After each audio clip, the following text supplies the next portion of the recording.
Guys, share ko lang to sa inyong video na to, guys. Yung video na to, guys, sa CJ Resort po tayo ngayon, guys. Napakita ko lang sa inyo kung ano yung itsura ng CJ Resort. First time nga pala natin dito, guys. First time natin dito. Ayan, binibidyohan ko na.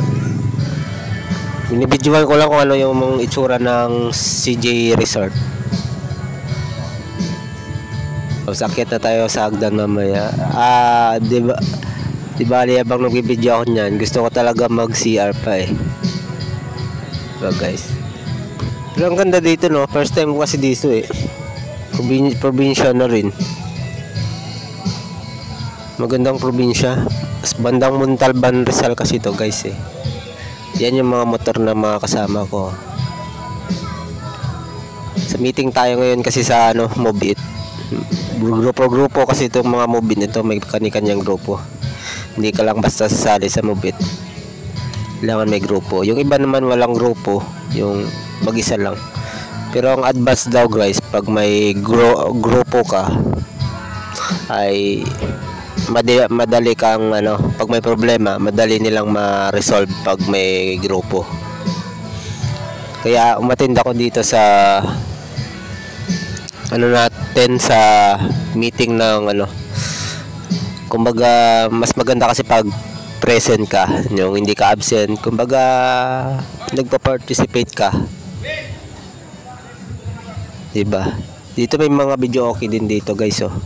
Sila may resort, may swimming pool, ang ganda nga. Tapos makikita natin dito mamaya yung mga view, mga gandang view. Nabibidyoan ko nga eh, yung iba, guys.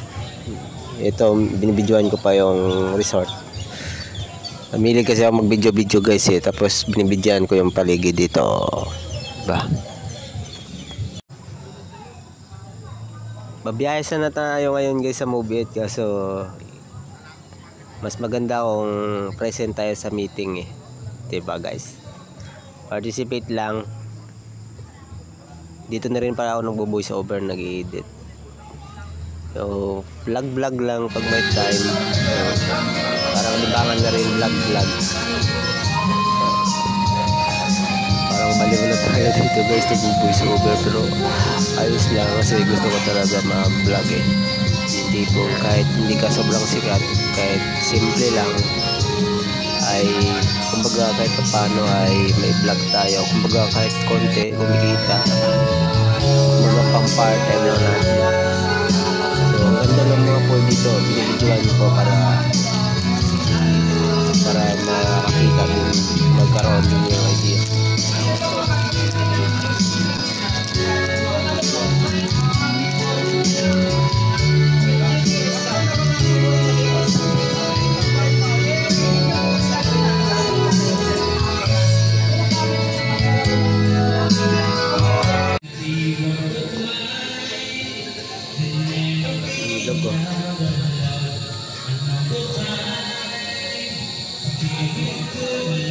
CJ Resort. Mga doon nata mga Bulacan yun.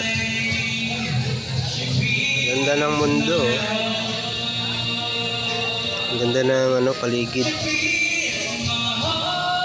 Parang tahimik lang. Probinsya na kasi ito, guys eh. Pero pag sa syudad tayo, ang gulo. Pero doon yung pera.